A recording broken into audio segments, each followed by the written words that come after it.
Halo rekan, jumpa lagi di podcast kan. Nah, dengan saya Eko Agus Promo di sini dan tentunya kali ini kita akan membawakan tema yang spesial nih. Tentunya masih dalam rangka hari ulang tahun kemerdekaan Republik Indonesia yang ke-77. Namun sebelumnya kita akan mengenalkan narasumber kita sore hari ini, yaitu Bapak Irya Triangga Ditya. Selamat sore Pak Irya. Selamat sore Pak Eko, sehat Pak? Alhamdulillah. Rekan-rekan semuanya yang belum tahu Pak Irya ini, beliau merupakan analis standarisasi di bidang lembaga sertifikasi produk tentunya, dan beliau juga sudah lama ya di Direktorat Akreditasi Lembaga Inspeksi dan Lembaga Sertifikasi. Oke, sebelum diskusi banyak dengan Pak Irya, tentunya ada sedikit pantun nih Pak Irya nih buat rekan semua yang di sana. Kalau ada sumur di depan, Cakep. bolehlah kita menumbang mandi. Cakep. Selamat Hari Kemerdekaan. Cakep. Bolehlah aku bawain podcast lagi. Oke. Nah, menyambung tadi di awal kita akan membahas topik yang sangat spesial. Kali ini sehubungan dengan paparan Bapak Presiden kita, Pak Jokowi, menyampaikan ada 5 agenda besar kemarin di saat pidato. Salah satunya yaitu bagaimana kita ya meningkatkan UMKM agar naik kelas nih. Nah, oleh karena itu langsung saja kita tanya nih oleh Pak Irya ya terkait peran akreditasi dalam memberikan ya kontribusi bagaimana kita meningkatkan UMKM untuk naik kelas itu. Baik.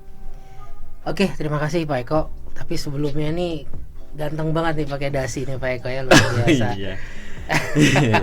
Tahu nggak Pak Irya? Ya. Ini saya tadi pagi ini ya keinget, oh ini masih hari ini ya 17 Agustus ya. Saya pinjam anak saya nih. Jadi udah kayak anak SD ya, tapi lebih ganteng kan ya? Iya, keren. Oke, baik. Menarik ya ketika kita bicara tentang pentingnya akreditasi untuk mendukung 5 agenda besar Presiden tadi. Kembali ke kalau kita sama-sama ketahui ya Pak Eko ya, di tahun 2014 ya kita sudah menerbitkan Undang-Undang 20 tahun 2014 tentang standarisasi dan penilaian kesesuaian. Nah, di dalam undang-undang tersebut, di situ ada fungsi dan peran akreditasi. Ya, ketika kita bicara apa itu akreditasi, ya akreditasi adalah penilaian kompetensi untuk menilai kompetensi suatu lembaga atau organisasi dalam menjalankan kegiatan penilaian kesesuaian, gitu ya. Jadi salah satu penilaian kesesuaian adalah sertifikasi produk, ya. Nah, ini yang bisa membangkitkan atau memberikan jalur kepada UKM atau UMKM untuk naik kelas yang tadinya adalah usaha kecil menengah menjadi usaha kerja miliaran, atau apapun itulah yang bisa memberikan langkah-langkah strategis kepada UMKM, memberikan jalan kepada UMKM untuk memenuhi standarisasi dan melalui jalan penilaian kesesuaian sesuai dengan amanat di Undang-Undang 20, gitu ya Pak Eko ya.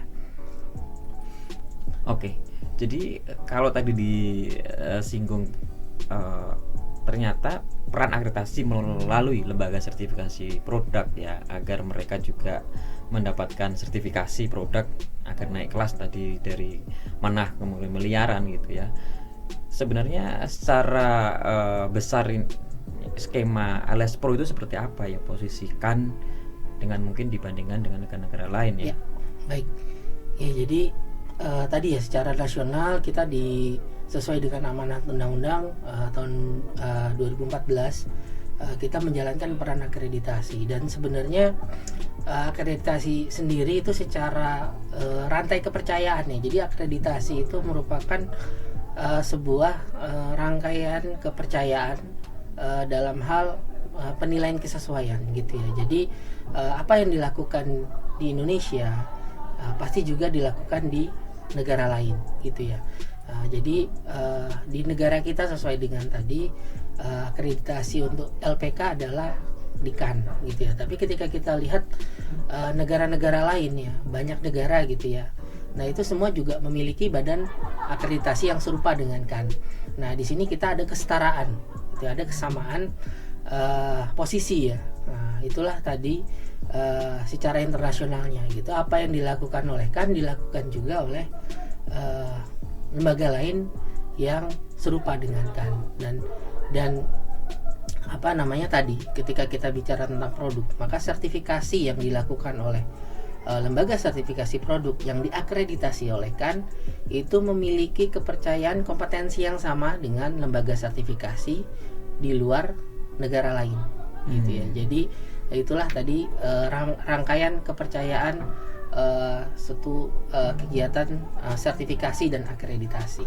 Nah, dengan demikian apa yang dilakukan oleh lembaga sertifikasi, ada pihak lain yang menjamin bahwa sertifikasi yang dilakukan itu kompeten, kredibel, independen, tidak memihak terhadap yang disertifikasinya, sehingga penilaian yang dilakukan oleh lembaga tersebut juga memberikan kepercayaan hasil gitu. Jadi ketika UKM dinilai oleh lembaga yang terakreditasikan, maka kepercayaan hasil itu, ketelusuran kepercayaan hasil itu kita bisa sama-sama ketahui gitu, dan negara lain pun juga mempercayai hasilnya gitu loh. Jadi ketika sebuah LS Pro menilai UKM, apakah proses produksinya sudah baik atau belum, apakah produk yang dihasilkan sudah sesuai standar atau belum, konsisten terhadap setiap proses produksinya atau tidak. Nah, itu adalah rangkaian-rangkaian dipastikan salah satunya sesuai dengan skema sertifikasi yang dilakukan oleh lembaga sertifikasinya gitu. Dan itu dinilai mereka tidak ada hubungan dengan UKM, mereka independen, dan mereka juga dipastikan kompetensinya oleh Cannes, sehingga apa yang mereka kerjakan murni memang murni independen, tidak memihak, profesional. Itu yang sesuai dengan standar ISO IC yang dijalankan oleh LPK tersebut, yaitu 17065 2012. Oke. Kalau tadi disampaikan bahwa tadi salah satu ya keuntungan ya kalau misalkan UMKM itu sertifikasi oleh lembaga sertifikasi. Namun mungkin banyak sekali kendala-kendala yang dihadapi UMKM ya tentunya ya. Dan saya pengen tahu ya sebenarnya sampai saat ini berapa sih sebenarnya LS Pro atau lembaga sertifikasi produk yang ada, kemudian persyaratannya apa, jika mungkin rekan-rekan yang di luar sana ada yang ingin tahu. Namun untuk membahas itu semua akan ada yang lewat berikut ini.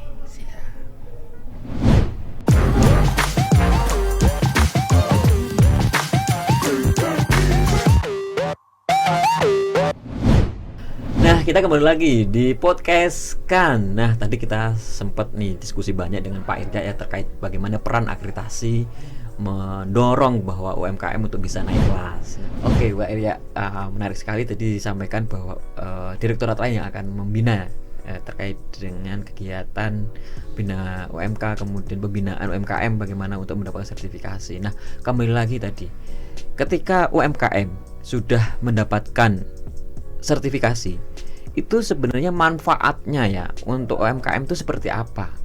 Ya kan tadi di awal miliar, benar-benar dapat miliaran nggak nih? Ya gitu. Betul. Ya, jadi hal yang menarik ya Pak, bagaimana sertifikasi itu bisa memberikan jembatan yang baik ya untuk pelaku usaha untuk dia terus melangkah melangkah untuk dari bawah sampai dengan menjadi yang besar dengan omset miliaran. Jadi yang pertama gitu ya, ketika dia suatu pelaku usaha sudah disertifikasi, maka sertifikasi tadi merupakan penilaian dilakukan oleh pihak yang independen tadi ya, di awal tadi sempat saya sampaikan. Artinya adalah penjaminan dari pihak yang tidak terlibat dengan pelaku usaha tersebut bahwa memang produk yang dihasilkan itu sesuai dengan standar gitu ya, mau dihasilkan kapanpun. Pengakuan berarti pengakuan pihak ketiga ya, atas produk atas produk yang dihasilkan. Yang kedua adalah dengan adanya tanda SNI di produk yang dihasilkan, artinya memberikan kepercayaan konsumen, gitu ya, bahwa memang produk yang dihasilkan itu memenuhi persyaratan standar tadi dari pihak ketiganya, gitu ya. Kemudian dari segi pelaku usahanya sendiri, gitu. Ketika ada pihak lain yang menilai, gitu, maka akan lebih confident, gitu ya, akan lebih percaya diri, ya, akan lebih percaya diri bahwa memang produk tersebut memenuhi persyaratan standar atau tidak, gitu ya. Itu kemudian ketika kita kaitkan dengan tadi ya, ketika ada kegiatan sertifikasi, akreditasi, dan juga rangkaian kepercayaan global ya tentang penilaian kesesuaian tadi, di mana ada kan lain atau badan akreditasi lain di luar sana, kemudian ada lembaga sertifikasi yang serupa dengan LS Pro di luar sana, gitu ya. Nah, ini ketika memang suatu produk disertifikasi oleh lembaga sertifikasi produk, gitu, LS Pro yang tadi kita kaitkan dengan rangkaian kepercayaan tadi, maka tidak menutup peluang ya memberikan akses yang lebih luas kepada pelaku usaha yang sudah disertifikasi, gitu. Jadi ketika memang produk tersebut ingin diekspor ke negara lain, gitu ya, di situ ada persyaratan standar tertentu atau mungkin ada persyaratan pemenuhan penilaian pihak lain. Nah, itu bisa menjadi pintu pembuka, gitu ya. Jadi pintu gerbang untuk memberikan kepercayaan kepada negara penerima ekspor bahwa produk tersebut memang berkualitas dan aman. Gitu ya. Dan sebaliknya juga ya, ketika misalkan dari UMKM mau impor barang, gitu ya, mungkin jadi atau belum jadi yang akan dijual di Indonesia juga harus ber-SNI juga ya, sesuai dengan ketentuan nih Pak Irya ya. Ya, betul, gitu ya. Jadi itulah memang pentingnya dari kegiatan penilaian kesesuaian tadi ya. Dan harapannya sih semakin banyak kemudahan, kepercayaan tadi dengan skema yang ada, UMKM juga mudah ekspor ya. Iya. Tidak hanya bermain di dalam negeri, tapi juga harapannya tadi ketika naik kelas ya, beneran naik kelas ke kelas dunia kan, gitu ya. Harapannya gitu. Nah, selanjutnya terkait pertanyaan tadi yang masih terjeda ya Pak Irya. Sebenarnya sampai dengan saat ini ya, Komite Akreditasi Nasional itu mengakreditasi lembaga sertifikasi produk itu berapa sih? Dan mungkin rekan-rekan yang ada di luar juga pengen tahu cara ingin menjadi lembaga sertifikasi produk tadi, karena cukup penting perannya, yaitu memberikan sertifikasi ya kepada teman-teman perusahaan, kemudian UMKM untuk bisa naik kelas. Menarik ya Pak Eko ya. Jadi memang sampai dengan saat ini kita sudah mengakreditasi kurang lebih ada 82 lembaga sertifikasi produk. Itu dia BUMN, swasta ataupun juga pemerintah, gitu. Jadi kurang lebih sudah ada 82, dan dengan mekanisme penggabungan saat ini kita sedang dalam tahapan penggabungan beberapa skema akreditasikan, di mana ketika kita bicara tentang lembaga sertifikasi produk, itu di dalamnya kan tidak hanya produk saja, gitu ya. Jadi ada produk, proses, dan jasa, gitu. Dan skema akreditasi yang dioperasikan KAN untuk 17065 itu tidak hanya untuk LS Pro saja. Kita juga ada beberapa skema yang menggunakan standar yang sama, gitu. 17065 juga, gitu. Jadi contohnya kayak usaha pariwisata, kemudian legalitas kayu dan lain-lain, kita ada banyak, dan kita ada menggabungkan 5 skema akreditasi. Ada usaha pariwisata, eco-label, organik, dan juga halal. Jadi nantinya tidak 82 lagi jumlahnya, tapi akan berkembang otomatis banyak, gitu ya, karena jumlah LPK-nya jadi bertambah ketika itu digabungkan. Jadi akan ada lebih dari 100 atau mungkin 130 atau lebih banyak lagi nanti, ini dalam proses tahapan penggabungan, gitu. Jadi belum selesai. Nah, nanti kedepannya akan banyak. Nah, kembali ke akreditasinya sendiri, tadi saya sebutkan kita ada produk, proses, dan jasa, gitu ya. Nah, untuk produk sendiri itu sekarang kita ada kurang lebih 600 sampai 700 SNI produk yang sudah terakreditasi. Artinya adalah banyak produk-produk yang bisa dimanfaatkan sertifikasinya oleh pelaku usaha, terutama UMKM ya, untuk dia ingin yang pembahasan kita di awal, dia ingin ada penilaian pihak independen gitu yang menilai bahwa produknya aman, produknya berkualitas gitu ya. Nah itu sesuai dengan sertifikasi SNI produk gitu ya. Ada 600 sampai dengan 700 SNI produk dan sampai saat ini terus berkembang gitu ya. Termasuk juga kita ada tadi jasa gitu ya, dan proses gitu ya. Proses tadi organik gitu ya, eco label, banyaklah kita jenis-jenis sertifikasi produk, proses dan jasa. Baik Pak Iri, tadi menarik ya bahwa banyak sekali SNI produk yang digunakan, hampir 700 dari sekian LPK yang terakreditasi tentunya. Nah sebenarnya bagaimana persyaratannya ya rekan-rekan di luar sana jika ingin menjadi lembaga sertifikasi produk ya? Apakah ada persyaratan khusus atau mungkin ada dokumen-dokumen apa yang mungkin rekan-rekan bisa download gitu? Ya. Oke, jadi kalau secara detailnya rekan-rekan bisa melihat ya untuk produk-produk yang sudah terakreditasi untuk 82 LS Pro itu bisa lihat di website kita di kan.or.id. Di situ bisa melihat produk apa saja, LS Pro-nya apa saja, alamatnya di mana, di sana lengkap. Nah, kemudian untuk prosesnya sendiri, nah terutama ini kan kita temanya bagaimana membangun UMKM ya untuk bisa lebih bersaing di era global seperti ini, untuk bisa meningkat menjadi menengah jadi miliaran gitu ya. Nah ini hal yang memang menjadi fokus utama juga ya bagi kami, bagaimana bisa mendukung hal tersebut gitu. Nah dimana sertifikasinya pun tergantung produknya gitu ya, produknya apa, dan ketika kita melakukan sertifikasi pasti ada yang namanya skema sertifikasi gitu ya. Itu skema sertifikasi yang saat ini secara garis besar sertifikasi itu menjadi dua gitu. Yang pertama adalah sertifikasi untuk SNI wajib, kemudian juga ada sertifikasi untuk SNI sukarela. SNI wajib ini sudah sekarang sekitar 200-an produk ya sudah diwajibkan oleh pemerintah. Dalam hari ini banyak pemerintah yang mewajibkan, ada Kementerian Perindustrian terkait SDM dan lain-lain. Nah itu ada juga SNI yang voluntary. Nah tadi kita kembali ketika tadi pertanyaannya adalah bagaimana cara untuk mendapatkan sertifikasinya ya. Akreditasi ya. LS Pro-nya ya. Oh sorry saya pikirnya tadi untuk sertifikasinya. Oke. Nah untuk akreditasi LS Pro-nya sendiri tadi kita sekarang kan sudah ada 82 LPK ya. Untuk akreditasinya sendiri tadi tergantung dia organisasi yang mana ya. Ketika dia pemerintah, BUMN ataupun swasta, maka yang pertama adalah secara legal dia memiliki fungsi untuk melakukan sertifikasi.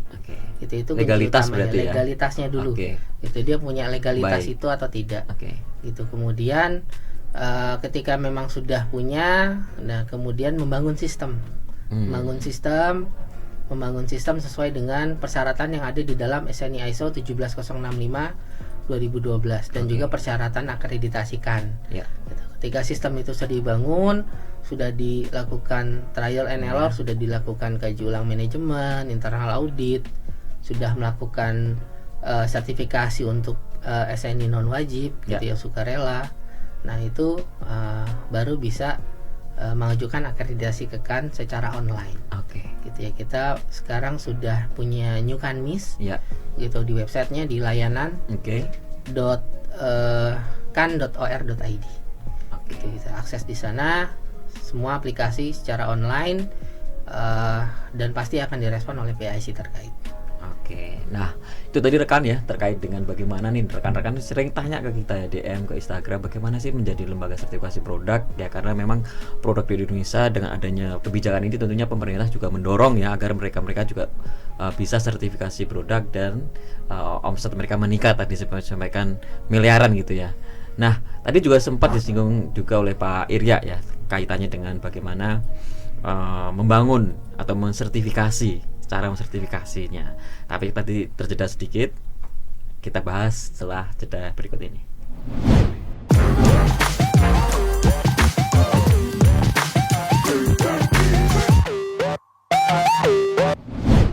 Oke, kita kembali lagi di podcast kan. Tadi sangat menarik ya apa yang disampaikan oleh Pak Irya, bagaimana cara ya rekan-rekan yang ingin menjadi lembaga sertifikasi produk.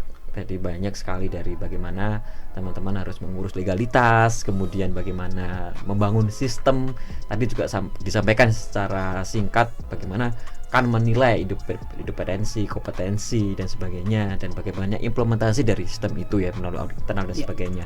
Dan tentunya nggak kalah menarik ya sebenarnya, apakah lembaga sertifikasi produk ini Pak Ria bisa melayani ya segala jenis produk yang ada di Indonesia. Kemudian apakah lembaga sertifikasi produk yang terakreditasi kan itu juga bebas ya melayani misalkan UMKM gitu ya, ataukah hal-hal apa saja yang diakreditasi oleh kan terkait ruang lingkup atau seperti apa?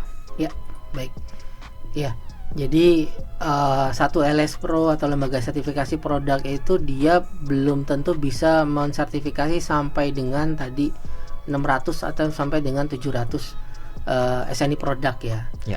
Belum bisa, itu tergantung dari pengajuannya. Jadi memang LS Pro ini dia ingin concern ke sektor apa gitu ya. Itulah yang menjadi pengajuan mereka pada saat mengajukan akreditasi ke kan. Gitu. Jadi ada ruang lingkup yang memang mereka memiliki kompetensi untuk melakukan sertifikasinya. Kompetensi ini kita bisa bicara tentang kompetensi orang atau juga kompetensi sumber daya pendukung, atau bisa jadi laboratorium pengujian dan lain-lain. Gitu. Jadi ketika LS Pro baru ingin mengajukan akreditasi, ingin fokus di sektor apa, di produk apa. Nah, di dalam sektor tersebut mereka harus bisa membuktikan kompetensi dari personil dan lab tersebut. Berarti untuk menjadi lembaga LS Pro juga tidak hanya sistem, tapi juga peralatan infrastruktur lab laboratorium juga wajib punya atau seperti apa? Ya, jadi sesuai dengan ketentuan di dalam 17065 sumber daya pendukung ya, sumber daya evaluasi pendukung seperti laboratorium atau mungkin sumber daya lain itu harus dimiliki, baik itu internal ataupun eksternal. Tapi mereka memiliki dukungan tersebut untuk menjalankan kegiatan sertifikasi sesuai dengan ruang lingkup sertifikasinya. Gitu ya. Contohnya misalnya ketika dia ingin menjadi lembaga sertifikasi untuk produk helm misalnya yang umum di Indonesia. Nah, maka dia harus memiliki dukungan SDM atau auditor dan lain-lain sumber daya sertifikasi yang memang paham tentang proses produksi helm, paham tentang bagaimana melakukan audit, paham bagaimana untuk produk helm yang baik dan tidak baik, proses produksinya yang baik seperti apa, dan juga LS Pro juga harus memiliki dukungan laboratorium pengujian yang memang mampu untuk mengujikan produk helm, baik itu internal ataupun eksternal. Gitu ya. Jadi itu yang dinilaikan ketika LS Pro mengajukan akreditasi. Itu kan akan menilai kompetensi dari dua hal tadi dan juga sistem yang mereka bangun sesuai dengan 17065-nya. Menarik sekali ya tadi Pak Irya ya, dimana ketika tadi UMKM misalkan ya ingin sertifikasi ke salah satu LS Pro juga tentunya enggak serta-merta mendaftar ya, tetapi juga melihat ya ruang lingkup dari lembaga sertifikasi produk itu sendiri dulu. Apakah ruang lingkup lembaga sertifikasi produk itu tersebut yang mereka apply gitu ya sesuai dengan bisnis proses yang mereka miliki itu terakreditasi oleh kan ya. Jadi nggak semua nih rekan-rekan lembaga sertifikasi produk itu memiliki ruang lingkup yang telah terakreditasi. Jadi hati-hati juga ya.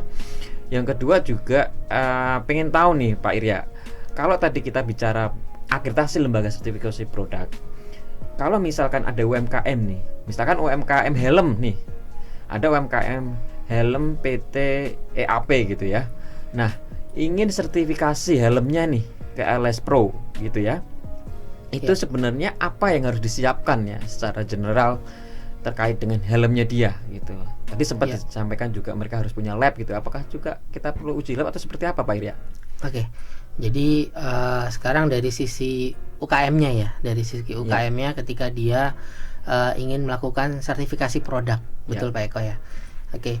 Jadi pertama untuk UKM-nya kita harus tahu dulu ya, apakah produk yang kita hasilkan itu merupakan SNI wajib atau SNI sukarela. Dan juga yang pertama kita juga harus tahu produk kita ini SNI-nya yang mana. Gitu ya. Ini sangat penting ya. Nanti ketika kita mau sertifikasi helm ternyata SNI-nya bukan untuk helm. Helm juga ada banyak. Ada helm kendaraan bermotor, ada helm industri, itu standarnya berbeda. Gitu. Helm industri ada standarnya tersendiri, helm kendaraan bermotor ada standarnya tersendiri. Gitu. Dan setelah kita mengetahui SNI-nya yang mana, untuk gitu, mengetahui itu gimana cara UMKM untuk mengetahui? Sekarang akses SNI itu sudah lebih mudah ya untuk masyarakat Indonesia. Pertama kita bisa mengunjungi halaman websitenya Badan Standarisasi Nasional (BSN). Di situ kita bisa lihat atau mungkin memesan secara online juga ada pesta.bsn.go.id. Di situ kita bisa melihat sekian ribu SNI yang sudah diterbitkan oleh BSN. Kita bisa melihat itu, kita bisa akses, atau mungkin kita bisa membuat akun di akses.bsn.go.id. Kita bisa membuat akun, kemudian kita bisa baca-baca secara online. Standarnya apa, isi standarnya apa, kita bisa melihat, masyarakat bisa melihat secara online di sana. Luar biasa. Gitu.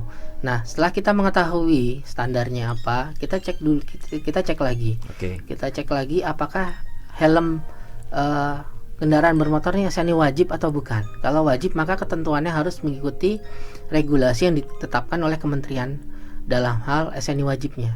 Jadi ada peraturan menteri yang menjelaskan tentang tata cara sertifikasi untuk SNI wajib. Helm ini maka Kementerian Perindustrian. Itu di situ ada skema sertifikasi yang ditetapkan oleh Kementerian Perindustrian. Nah, itulah yang diikuti oleh pelaku usaha untuk bisa mengajukan sertifikasi untuk produk helm wajib gitu ya. Nah, namun kalau misalkan tadi ternyata adalah helm non wajib, tadi kayak misalkan helm industri gitu ya, bukan helm kendaraan bermotor, maka UKM bisa melihat skema sertifikasi yang sudah dibuat oleh LS Pro atau BSN gitu. Jadi di sini BSN juga sudah banyak membuat skema sertifikasi produk, bisa dilihat semuanya di websitenya BSN juga. Skema sertifikasinya apa saja yang sudah ada, kemudian SNI wajib atau sukarela SNI wajib yang sudah diwajibkan oleh banyak kementerian juga ada di websitenya BSN. Nah, di situ informasi-informasi yang sangat penting untuk bisa dipelajari oleh pelaku usaha, gitu ya, untuk ketika dia memang ingin mengajukan sertifikasi produk yang dihasilkannya. Baik, luar biasa ya. Jadi kemudahan akses informasi juga terbuka lebar ya, yang rekan-rekan semua di luar sana, khususnya teman-teman UMKM yang ingin mengakses nih standar apa sih yang cocok untuk produksi kami gitu ya. Dan BSN ternyata juga memberikan akses seluas-luasnya. Dan kemarin juga ada juga program dari BSN terkait dengan Bina UMK ya. Nah, itu juga paling tidak membantu rekan-rekan ya ingin dibina ya UMKM-nya ya melalui sertifikasi, tapi secara otomatis ya, self declare gitu Pak Irya ya. Iya. Jadi untuk peningkatan mutu ya dari produk-produk yang dihasilkan, ini menjadi concern utama pemerintah juga ya, bagaimana seluruh produk-produk apapun itu yang dihasilkan di Indonesia itu memiliki mutu dan kualitas dan keamanan yang baik untuk masyarakat gitu ya. Nah, makanya sekarang secara sistem ketika ada sebuah perizinan ketika satu pelaku usaha ingin mengajukan perizinan di OSS ya, OSS, nanti secara otomatis akan dilihat skala risiko ya, skala risiko dari sektor bisnis yang akan dijalankan, apakah dia rendah, menengah tinggi, menengah atau risiko tinggi. Nah, itu sudah secara sistem ya, tergantung dari pengajuannya. Nah, ketika dia memang adalah risiko rendah, maka nanti secara sistem juga di dalam sana itu ada pelaku usaha sudah bisa self declare tadi yang disampaikan oleh Pak Eko, dengan menggunakan SNI Bina UMK tadi, dengan mematuhi apa yang sudah ditetapkan di dalam sistem tadi gitu. Jadi kriterianya apa, pada saat melakukan perizinan itu sudah muncul. Nah, itu sebagai tahap awal concern pemerintah bagaimana menjamin kepada masyarakat bahwa memang ketika suatu pelaku usaha ingin mengajukan izin untuk melakukan produksi atau untuk menjual suatu produk gitu ya, maka itu sudah komitmen yang diminta gitu ya pada pelaku usaha oleh pemerintah untuk bisa memberikan mutu yang baik pada masyarakat untuk produk yang dihasilkannya. Itu baru nanti, itu baru tahap awal. Kemudian ketika memang ingin next stepnya ya, maka bisa melakukan sertifikasi tadi yang kita bahas di awal, sertifikasi produk oleh lembaga sertifikasi produk. Maka nantinya setelah dinyatakan bagus, memenuhi, bisa menggunakan tanda SNI di produknya. Gitu. Jadi tanpa pihak ketiga gitu ya. Tapi dengan catatan bahwa dia juga terdaftar di OSS, kemudian low risk ya Pak Ira ya. Iya, risiko rendah, maka dia bisa menggunakan SNI Bina UMK. Itu tanda berbeda ya, dengan SNI marking ya, SNI tanda SNI. Itu sertifikasi pihak ketiga. Gitu. Dan di BSN sendiri untuk mendukung kemajuan UKM juga ada program pembinaan ya untuk pelaku usaha untuk bisa menuju ke kegiatan sertifikasi produk. Itu juga ada di direktorat lain yang menangani hal tersebut. Oke, siap. Baik, sepertinya waktunya yang sangat terbatas dan sebetulnya saya ingin rekan-rekan semua di sini juga pengen tahu nih sebenarnya Bina UMK detail seperti apa, kemudian masyarakat pada umumnya yang pengguna sertifikasi produk ya, ataupun produk-produk yang ber-SNI untuk memastikannya seperti apa. Jangan-jangan banyak pemalsuan dan sebagainya nih Pak Irya ya. Mungkin next di podcast akan kita bahas seperti apa cara mudah untuk mendeteksi apakah produk tersebut benar-benar telah tersertifikasi oleh lembaga sertifikasi produk yang terakreditasi oleh KAN. Nah, terima kasih sekali lagi Pak Irya atas waktunya menyempatkan pada sore hari ini. Mudah-mudahan sehat selalu ya Pak ya. Oke, siap. Nah, rekan tadi kita sudah berbincang-bincang banyak ya terkait dengan lembaga sertifikasi produk, kemudian bagaimana cara sertifikasi untuk khususnya teman-teman UMKM agar mungkin produk-produknya naik kelas melalui sertifikasi, sehingga nanti mungkin produk-produk rekan-rekan UMKM bisa dilabeling SNI. Kemudian ada juga tadi informasi terkait Bina UMK, nanti teman-teman mungkin bisa lebih gali lagi informasinya di BSN melalui website BSN tadi juga sudah disampaikan. Nah, mungkin itu saja rekan terkait dengan topik hari ini. Tentunya kita semangat terus untuk membangun dan mendorong apa yang menjadi proyek besar Presiden, yaitu salah satunya mendorong UMKM untuk naik kelas. Dari saya sekian, jangan lupa klik subscribe, like, and share. Pulih lebih cepat, bangkit lebih kuat. Terima kasih. Assalamualaikum warahmatullahi wabarakatuh.